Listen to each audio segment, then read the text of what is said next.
Our journey around the inside of a cell. Let's talk about what we've already covered real quick. We've talked about the plasma membrane. We've talked about the nucleus. We talked about cytoplasm. We've talked about cytoskeleton. And then yesterday we talked about the vacuole. And we talked about lysosomes. Okay. Today I'm actually going to cover about 5 more. Yeah, I know we take notes. Well, we can only take for half an hour. Jordan, I'm going to throw my pins at your head. You won't miss. It'll be, I know I won't. Guys. Oh, here it is. We'll start off with a picture. Alright, this picture is showing 1, 2, 3 of the organelles that we're going to be discussing today. Tyler, why don't you face forward and have your notebook in front of you? Thank you. Very good. Okay. Hey, shh. At any rate, this whole picture is about how proteins are made. The reason I want to show you this is just to even though we're talking about these organelles individually, understand that they work together, just like you see in this picture. The big purple thing we've already talked about, that's the nucleus. Okay, so obviously this is a eukaryotic cell. Okay, this is a eukaryotic cell because of that presence of that nucleus. Today we're going to be talking about this kind of orange structure that looks like a ribbon. That's called the endoplasmic reticulum, probably one of the longest, biggest words in biology. Okay. We're also going to be talking about these little tiny structures, that the brown structure right there, that's a ribosome. Okay, we're going to talk about that one. Then we are going to talk about this blue thing over here. This blue thing, actually, from a structural standpoint, it looks a lot like the endoplasmic reticulum, where it kind of looks like a ribbon that you've taken and kind of like stacked up.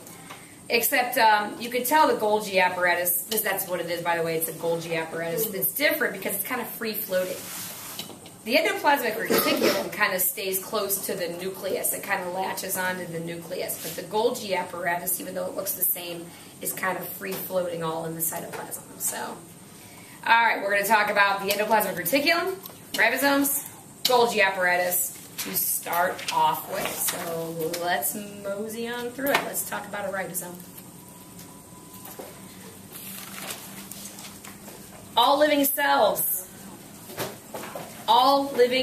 have ribosomes. Don't care if it's a prokaryote or a eukaryote. These things are the site of protein synthesis. Okay, that's a big fancy way of saying these are the places where proteins are made. Okay, let's the factory. Think of at a factory, you have a conveyor belt coming in from one side, and then it reaches this certain point where there's this big machine, and this machine comes down and goes boom, boom, and then out the other end, it's now turned into some product. Well, the ribosomes would be like that machine. You've got something coming in from a conveyor belt. It's going to hit that machine, that ribosome, and the ribosome's going to go to work and do something, and out it's going to poop your product. That is what the ribosome does. It's the place where proteins are made. Because remember, the whole point of cells is to make stuff. It's a factory. And in this case, you're making proteins. So ribosomes are extremely important for that. Ribosomes are actually made up of 2 things. They're actually made up of RNA, and they're actually made up of protein. In other words, these things are blobs of RNA and protein. Let me draw a picture of what a ribosome sort of kind of looks like. The other class was saying it kind of looks like a hamburger bun. It does. It kind of does. Ribosomes kind of look like a hamburger bun, like without the meat. It has 2 parts to it, but it's basically just a blob of RNA and protein in there. Okay, but this is cool because what ends up happening is this. Remember a long time ago on the board, and I think I've even put it up recently. One of the big themes in biology is the fact that every living organism has this piece of DNA. It's like a code. That DNA is going to change into RNA, and then it's going to eventually become some protein. We've talked about this a lot already. Well, I'm going to put a little star next to this RNA to protein because at that point, RNA is going to turn into protein. That happens at the ribosome. Okay, so here's what happens. RNA is going to come into a ribosome. Protein is going to poop out the other side. Ribosomes are amazing. They have the ability to take an RNA, piece of RNA, and to convert it into a protein. That's what they do. If you look closely, I think on this picture, oh yeah, you can kind of see. I think it's really, really tiny. Ooh. This picture's in your book, but if you look real closely right here at the end of my pointer, you can see this ribosome as a dark part. You see down at the bottom, there's like this little protein poop. It literally looks like it's pooping out. It's like this little protein kind of pooping out the bottom. That's exactly what's going on. And eventually this little, look at, you even see it down here. This thing is the ribosome. And that little red thing right there is the protein that's being made. It's just kind of pooping out this protein. All right. Very cool. All right, next. The longest word. Endoplasmic reticulum. And you know what? To be simple, we're just going to call it ER for short.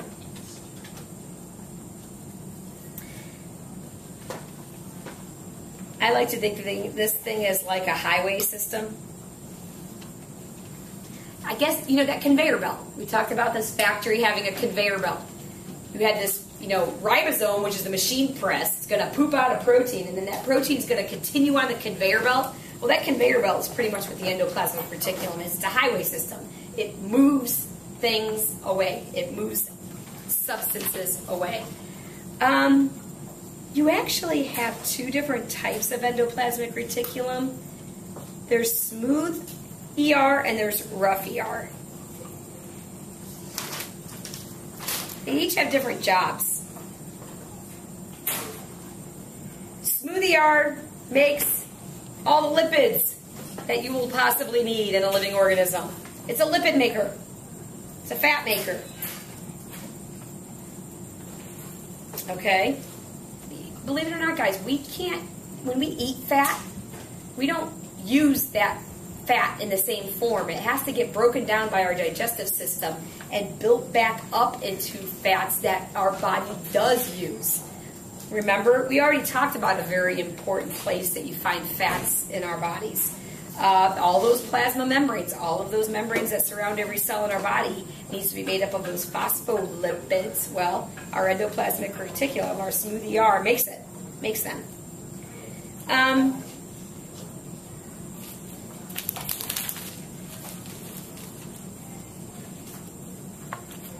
When you do naughty things, not so much naughty, drugs, alcohol, like prescription drugs even, like any kind of toxic chemical. What's that first word?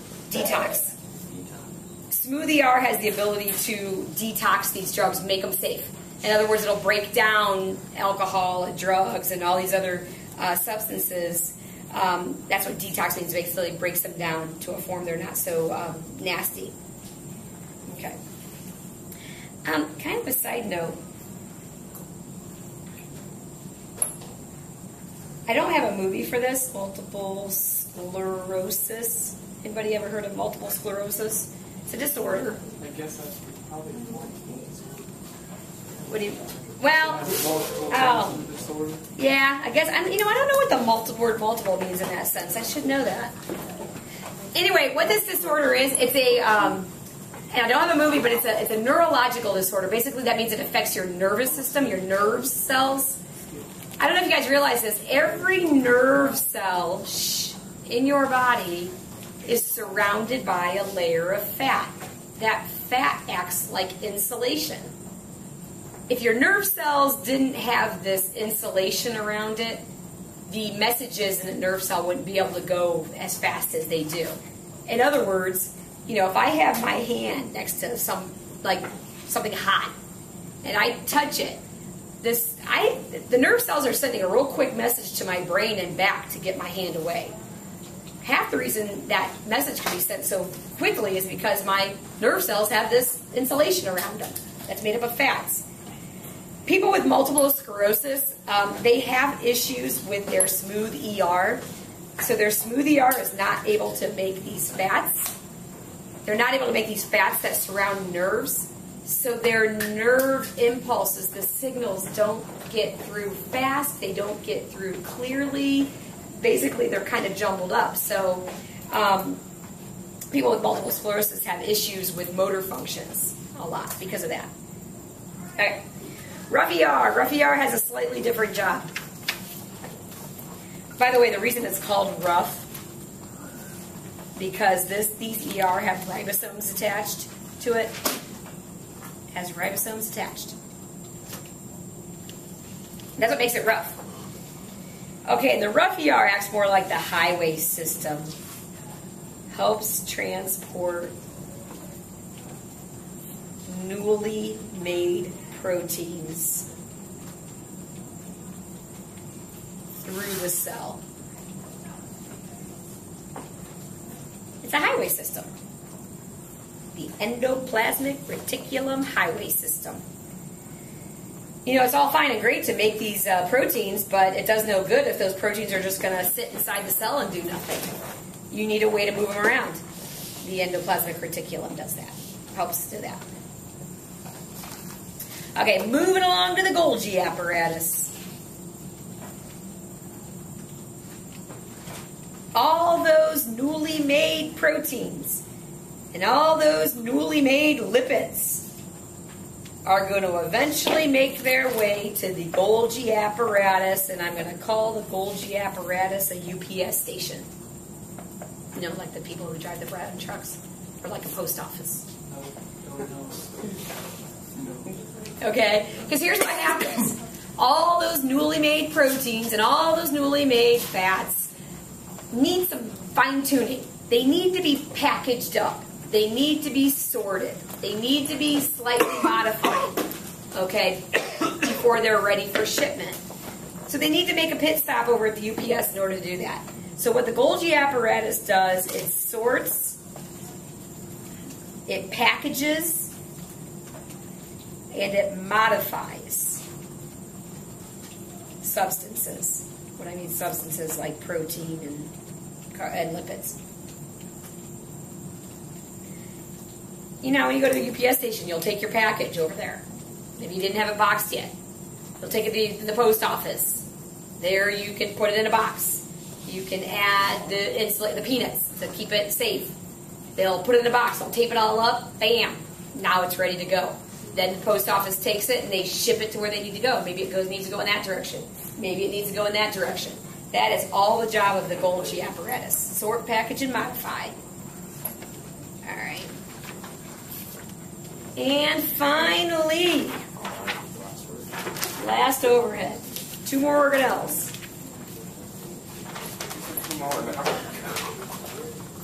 Well, I said we were going to cover 5 today. I'm going to write this along with you. It's just easier. I know what I'm doing. Mitochondria.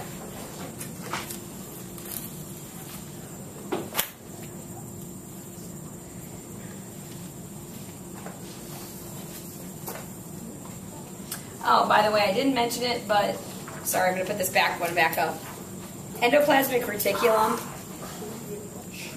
only found in eukaryotes.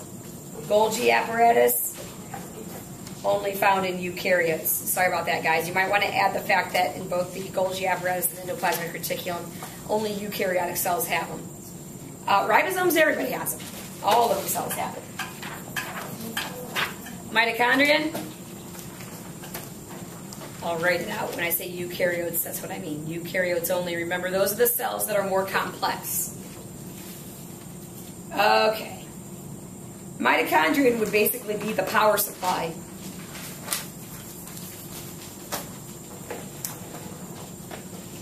They make energy. Your cells are like a factory. Well, I don't know about you, but I've never seen a factory operate on no power. You need a lot of energy to run a factory. That's the responsibility of the mitochondria. Your mitochondria are there to make energy. I want you guys, though, now that you're in high school, I want you to understand that the type of energy they're going to be making is called ATP. Now, we've already talked about ATP this year. When we were talking about nucleic acids earlier in the year, I even remember having you guys draw what an ATP molecule looks like.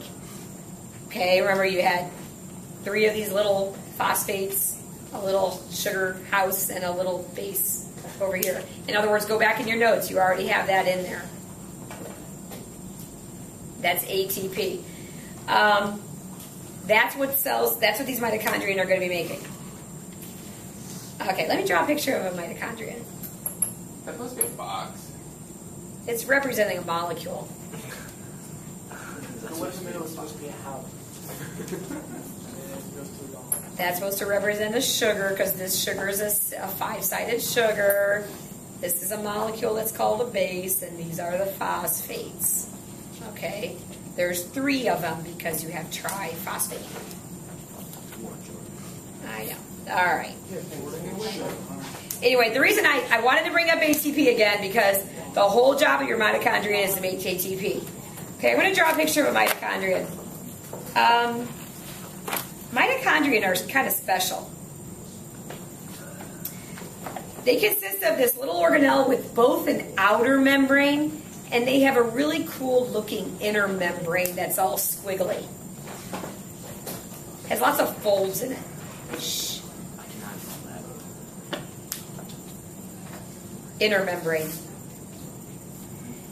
In other words, mitochondria are organelles that actually have 2 membranes surrounding them. Strange. Mitochondria are also kind of unique in another way.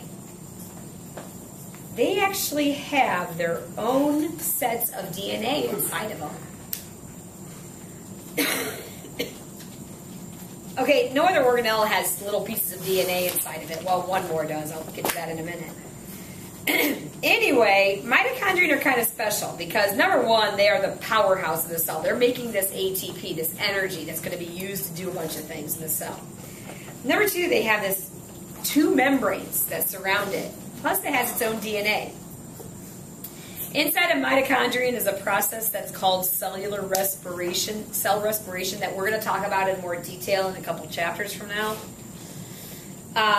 Cellular respiration is the process that makes ATP. So hang tight on that one. We'll talk more about that a little later on. All right. Finally.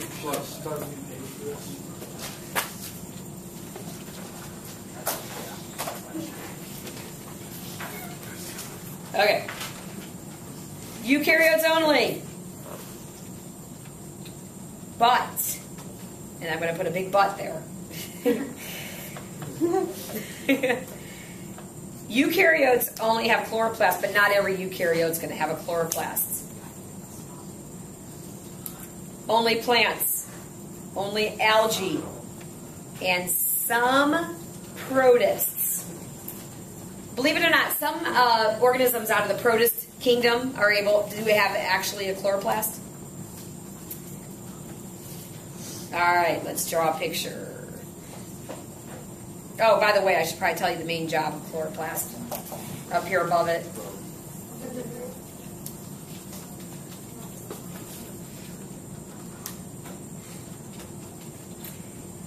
We are very thankful for all those critters out there that have a chloroplast, because without them, we would not be here. Organisms that have chloroplasts make all the food for everybody else living on planet Earth. They make it in the form of sugar. All right, that's important. You know, the cells in our body do not contain chloroplasts. Our cells are not capable of taking light energy and converting it into sugar. But those organisms with chloroplasts are. That's amazing. Think about that. Taking energy in the form of light and then changing it into sugar. Some kind of form of energy that we can use. So we actually should be pretty thankful for these little critters with chloroplasts. Chloroplasts have a lot in common with mitochondria. They also have two membranes, although the inner membrane isn't squiggly. It's just kind of a straight shot. It's not as fancy. Chloroplasts also have these like little pancake structures inside of them. Might as well know what they are. You're going to need to know it anyway. Those things are called thylakoids. It's a weird name. Thylakoids. Thylakoids. And those thylakoids are kind of stacked up like pancakes, but there's like a goo that's kind of all around inside called stroma. Another kind of strange name. Stroma is just the fluid that's all over on the inside. Okay, what I want you to know, the process of photosynthesis is what occurs inside these organelles. So just like the process of cellular respiration took place in mitochondria, the process of photosynthesis takes place in chloroplasts. However, you're not making ATP with photosynthesis, you are pumping out sugar. Crazy. Another crazy thing about the chloroplasts, they also have their own DNA.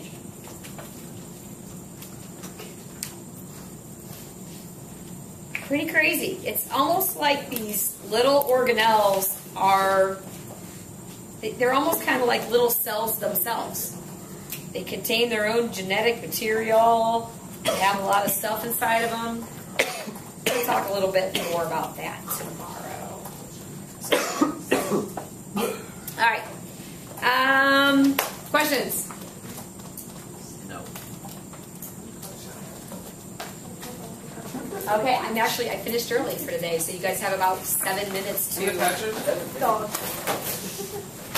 stay in your seat. That's You for don't even sure. listen to this question.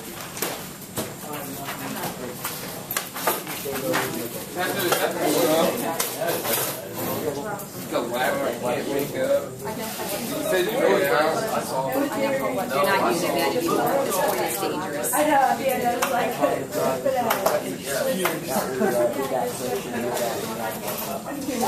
Jordan, you've done this last year too. You have a very bad tendency not to make things up. Someone's got to get made up.